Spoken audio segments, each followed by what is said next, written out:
The 11th of February, 1926, Volume 18. The human will is the woodworm that gnaws at all goods and the key that opens all evils.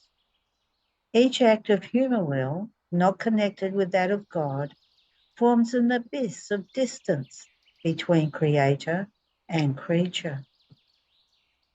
I was thinking to myself, why so much fear in me, to the point of feeling my life missing in me, that, may this never be, I might not do the most holy will of God entirely and completely. The mere thought of this destroys me.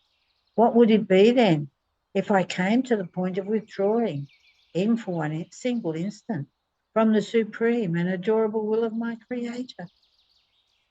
Now, while I was thinking of this, my lovable Jesus came out from within my interior, and taking my hands in his, he kissed them with unspeakable love. Then he pressed them so very tightly to his breast, and all tenderness told me, my daughter, how beautiful is my will operating in your hands. Your motions are wounds for me, but divine wounds, because they come from the depth of my will, dominating, operating, and triumphant in you. So I feel wounded as though by another me. With just reason do you fear. If you went out of my supreme will, even for one instant, oh, how low you would descend. You would reduce yourself as though from the state of Adam innocent to the state of Adam guilty.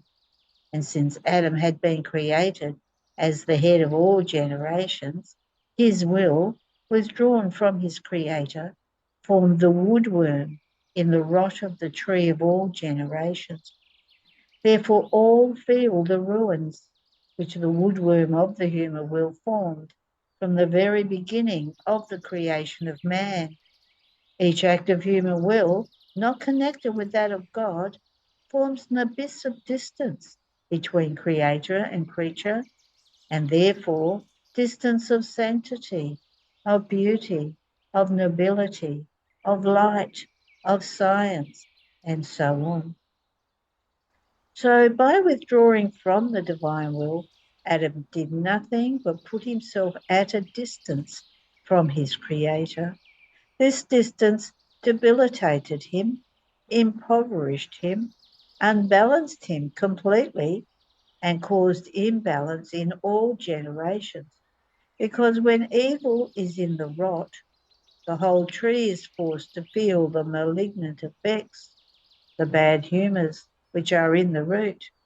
Therefore, my daughter, since I have called you as the first and as the head of the mission of my will, this will of mine must lay in you the balance between you and the Creator, and therefore remove the distance which exists between the human will and the divine, so as to be able to form in you the root of the tree without bad humors, making only the vital humour of my will flow, so that the tree may not be jeopardized in its vegetation, in the development, and in the preciousness of its fruit.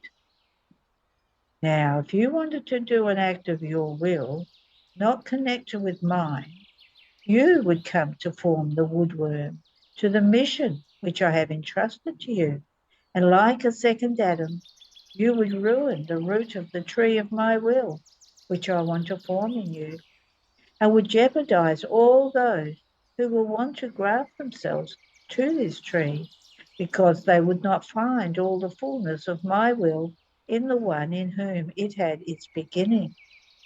Therefore it is I who cast this fear into your soul, so that my will may always be dominant in you, and all the manifestations which I have made to you may always be in vegetation, in order to form the divine root, trunk, branches, flowers, and fruits, without the shadow of your human will.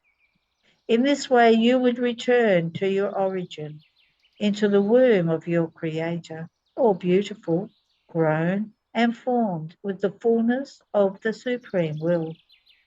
And the divinity satisfied in you of the work of the creation of man would make its chosen people of the Fiat Voluntas Tua on earth as it is in heaven come out from you and from the mission entrusted to you.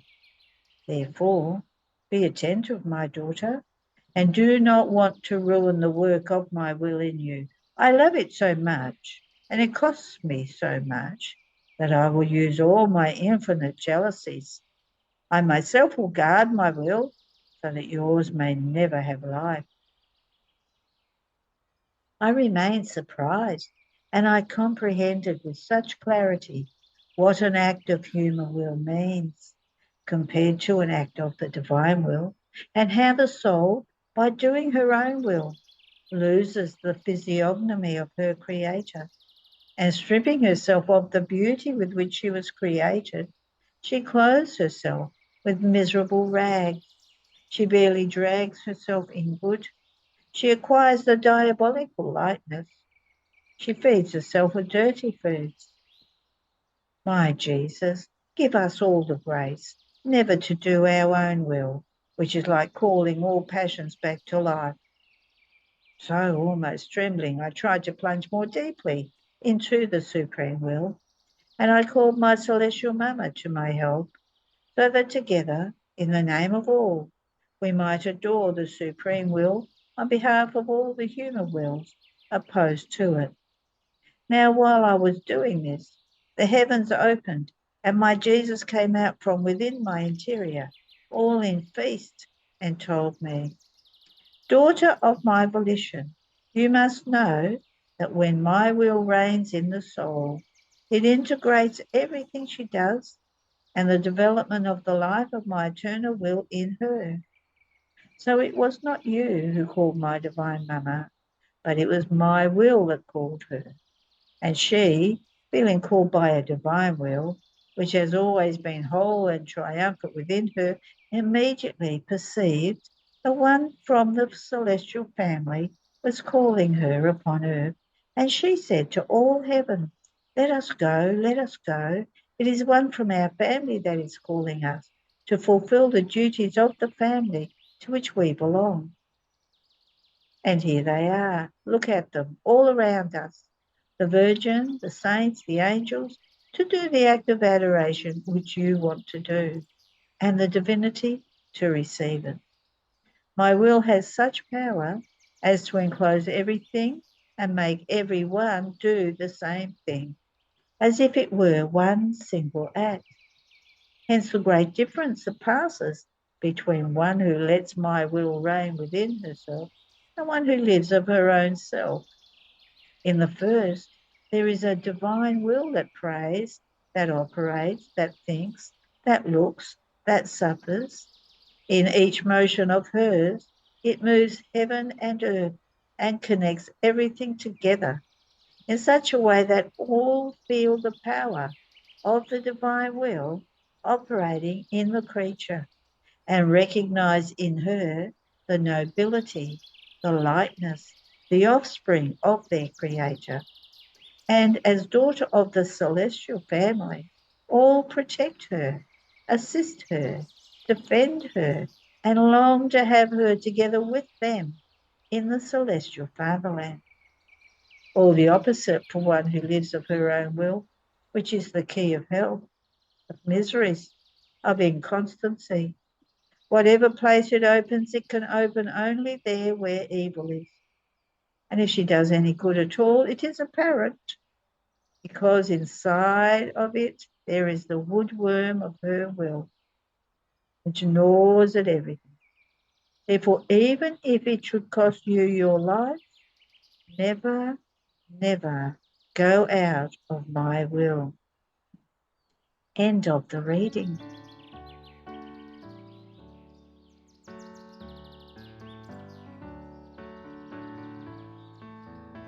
The 11th of February, 1927, Volume 20.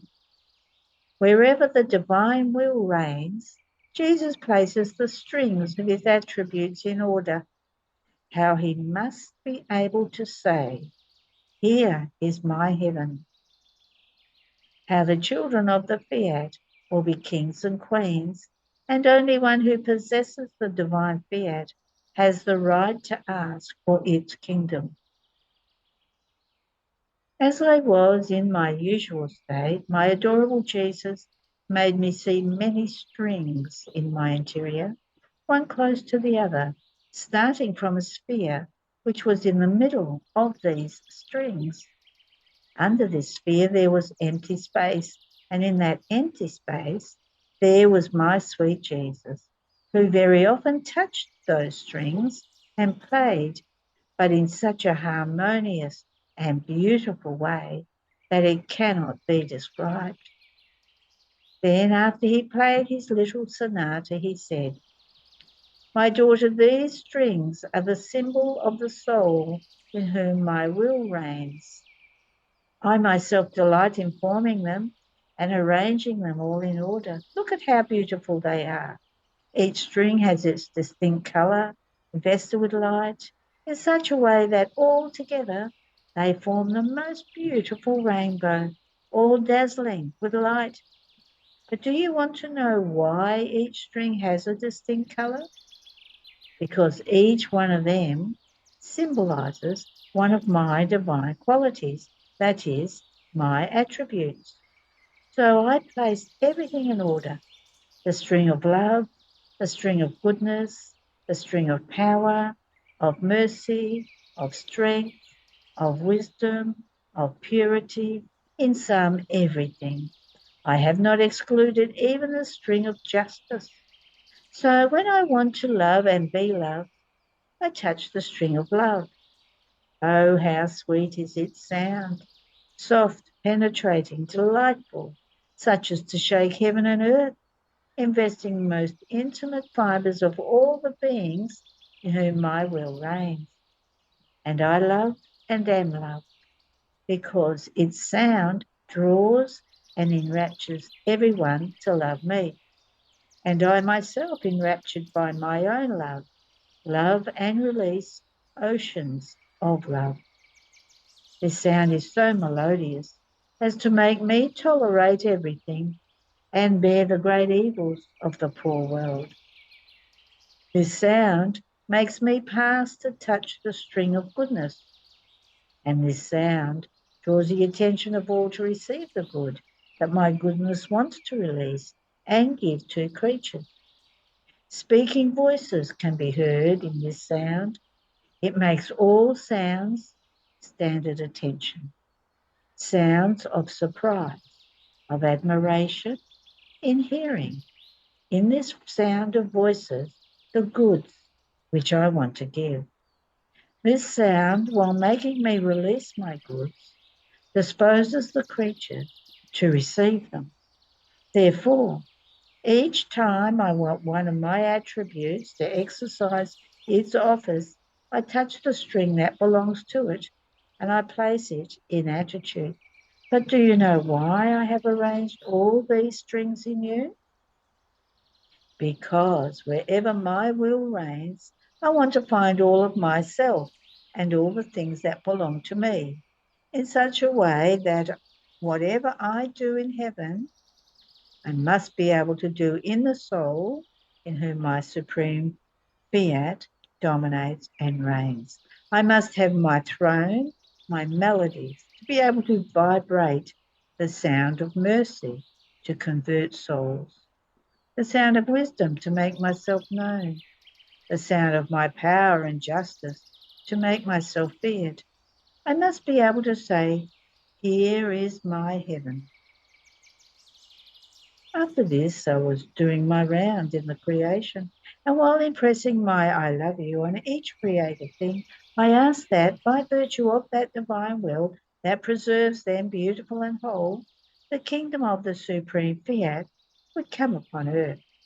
While I was doing this, I thought to myself, created things are inanimate. They do not have the virtue of asking for a kingdom so holy. But while I was thinking of this, my beloved Jesus came out from within my interior and told me, "My daughter, It is true that created things are without soul. However, within each one of them flows the life of my will, and only by virtue of it they maintain themselves beautiful just as they were created. Now, created things are all noble and queens, all belonging to my royal family, and by virtue of my will which animates them, and of the acts which my will exercises in them, they have the right to ask for the coming of my kingdom, because it is also their kingdom.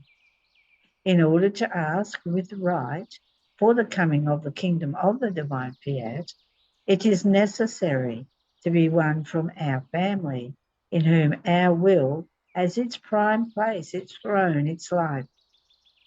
This is why I first made you be born in it, so that it might have its rights of paternity over you, and you might have the rights of daughter, in order to have the rights to ask for its kingdom, to ask not yourself alone, but also by virtue of all created, that is, of all those innumerable acts which our will exercises in all creation, and our kingdom and yours, that our kingdom and yours may come. My daughter, who can aspire to have the right to be king, if not a son of the king? Even more, everyone sees in him the right that the kingdom will be his. But if they see a servant, a peasant aspiring to it, who does not belong to the royal family, and who says that he has the right to be king and that the kingdom will be his, they consider him insane, worthy of all mockeries. In the same way, one who wanted to ask for my kingdom, but my holy will did not reign in him, being in the condition of servant, would not have the right to ask for my kingdom. And if he asks for it, it is without right, and just a way of saying. Now, suppose that a king had hundreds, thousands of children, all belonging legitimately to his royal family. Would all of them not have the right to occupy noble positions, not unseemly to their status, and to say, the kingdom of our father is ours, because we carry his royal blood in our veins? Now, in all creation, in the children who will belong to the kingdom of the divine fiat, will flow the life of it more than blood, which will give them the right to belong to the royal and celestial family in such a way that all will be kings and queens, all will occupy noble positions worthy of the family to which they belong. Therefore, created things have more than right that the kingdom of my will come, because they are all daughters of heaven, and are the acts of my very will which ask for it in themselves, and are the acts of my very will which asks for it in them, that than creatures themselves, who by doing their will have reduced themselves to the condition of servants. So when you ask for the coming of the kingdom of my eternal fiat, in the name of the heavens, of the sun, of the sea, and all the other created things, you force my will itself to ask for the kingdom of its kingdom. And do you think it is nothing that a divine will praise in each created thing as you infiltrate its kingdom? Therefore, continue and never draw back. Even more, you must know that it is my will itself that puts you on the way in the whole creation to have its daughter together with it in all of its acts, to make you do what it does and wants from you. End of the reading.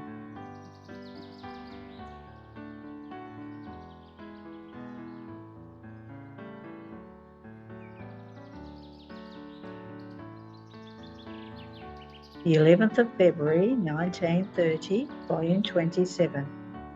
How man was created to live in intimacy with God and in his house. And as he withdrew from his will, by God's goodness, he was given the legal share.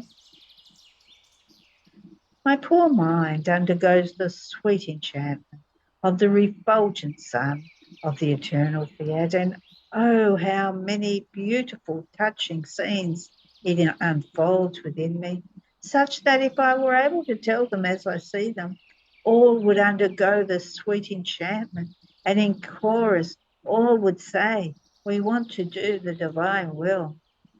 But alas, I am always the little ignorant one, and only stammering can I say something. But in comprehending the great good of this divine volition, and how we swim in its gigantic waves of light, of unspeakable beauty, of unreachable sanctity, I was thinking to myself, how is it possible for such a great good not to be known? And while we swim inside of it, we ignore the great good that surrounds us, that invests us inside and out, that gives us life. And only because we ignore it, we do not enjoy the admirable effects of all the great goods that a will so wholly contains. Oh, please, reveal yourself, O omnipotent Fiat, and the face of the earth will change. And besides, why did our blessed Lord not please to manifest from the beginning of creation the many admirable things that this most holy will wants to do and give to creatures? While my mind was wandering as though enraptured in the sweet enchantment of the divine volition, I love my life, Jesus, the celestial teacher, who charms with his lovely speaking on his own will, making himself seen, told me, "My little daughter of my will, the creature cannot live, either soul or body, without my divine will. And since it is her first act of life, she finds herself in the condition either of receiving its act of continuous life from it, or of not being able to have existence. And since man was created for him to live in the opulence of the goods of this divine will, his beloved inheritance, he was therefore created for him to live of us and in our house, like a son who lives with his father. Otherwise, how could he be our amusement, our joy and happiness, if he were not to live close to us, together with us in our divine will? A son who is far away cannot form the joy of his father, his smile, his amusement, his intimate conversation. From afar they cannot play together or smile with happiness.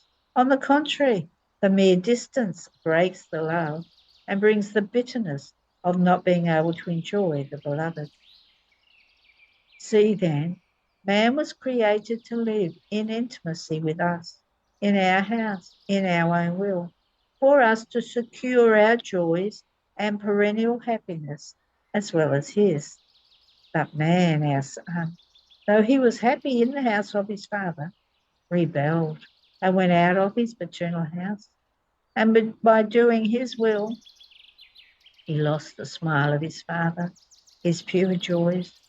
And since he could not live without the concourse of our divine will, we acted as father and gave him the legal share of our divine will, no longer as life that carried him on its lap to render him happy and holy, but as concurring to preserve him alive, not to make him happy as before, but to give him the things of strict necessity and according to how he would behave.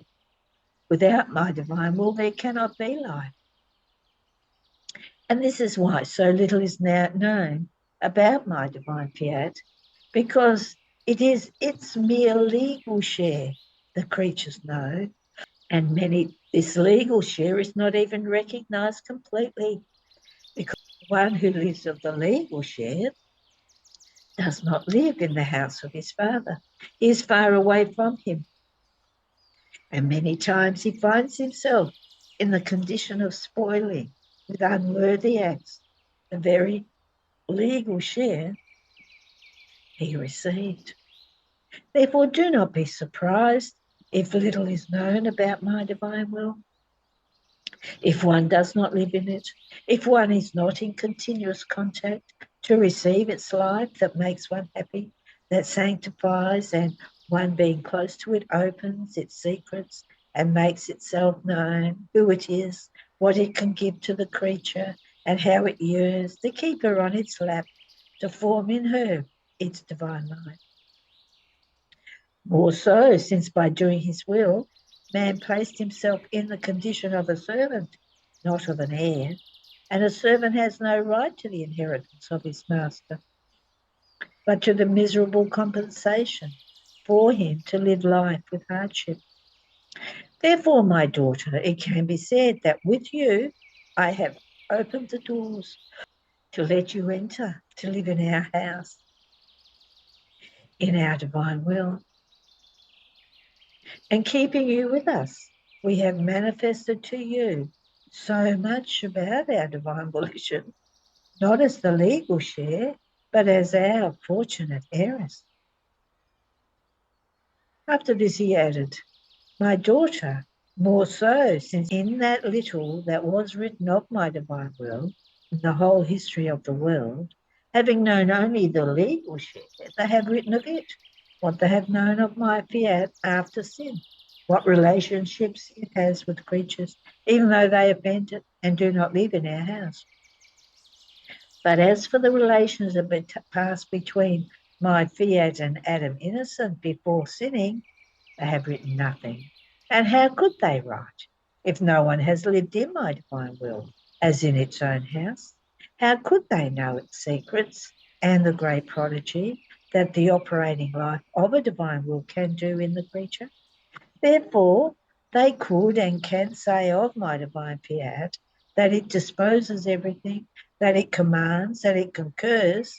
But as for saying of my divine will how it operates within itself, in its house, the power of its immensity, that in one instant does everything, envelops everything in the creature as it does within itself, this is science that the creature has ignored until now. It could not be written if not by manifestation of my divine fiat, and to one whom it called to live in our house as our daughter, close to us, inside my will, not far away, such that being able to amuse ourselves with her, we would make her aware of our most intimate secrets. And if we had wanted to manifest what regards our will in relationship with the creature, and she were not living in it, she would not have understood us. It would have been for her like a foreign and unintelligible dialect. The end of the reading. There are no more readings today.